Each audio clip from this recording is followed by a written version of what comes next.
peut dire que ça les ouvre à d'autres dimensions qui jusque-là étaient barrées. Hein, ça les ouvre à des dimensions de compassion, à des dimensions de l'être de l'autre, à des dimensions de...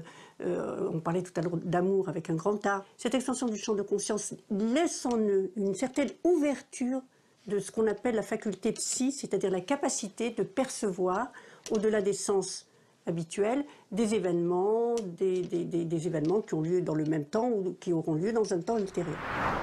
Lois Gibson aurait ainsi développé un sixième sens, qui lui permettrait de rentrer en connexion avec le cerveau et les émotions des victimes.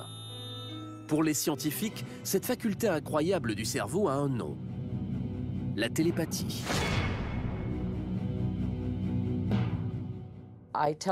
Je sais par télépathie ce que ressentent les gens, ce qu'ils ont besoin d'entendre, parce qu'ils ont beaucoup souffert. J'ai cette compréhension émotionnelle. Avant même qu'ils n'entrent dans la pièce, je sais ce que je dois leur dire. J'ai cette émotion. Je reçois des messages télépathiques très forts, car ces gens ont vécu des choses horribles. Ils viennent de se faire tirer dessus, ou leurs amis se sont fait tuer sous leurs yeux. C'est vraiment très fort. La télépathie, une faculté décrite pour la première fois en 1882 par le physicien Frederick Henry Myers, pour décrire une transmission de pensée entre deux personnes sans une parole ni un signe. Une faculté qui permet à quelqu'un de percevoir et de convertir en images les signaux électriques produits par le cerveau d'un interlocuteur, à chaque fois qu'il veut exprimer quelque chose.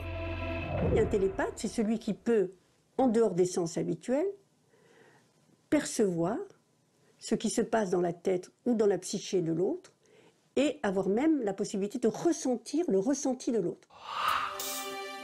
Un don presque paranormal, mais qui a fait l'objet d'un grand nombre d'expériences scientifiques aux États-Unis comme en France.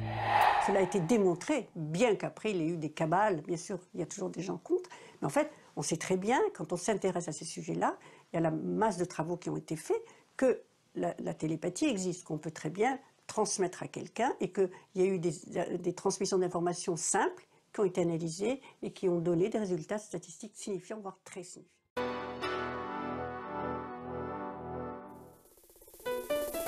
Ben, c'est un don et j'espère que ça m'arrivera peut-être quoi. Pour l'instant moi j'y crois pas, mais peut-être qu'à la fin de l'émission j'y croirai, mais franchement moi je trouve ça bizarre. La télépathie, j'y crois beaucoup parce que des fois je pense à une personne, elle me téléphone, c'était dans mes pensées. Je pense qu'on est tous un petit peu télépathes dans l'âme de toute façon.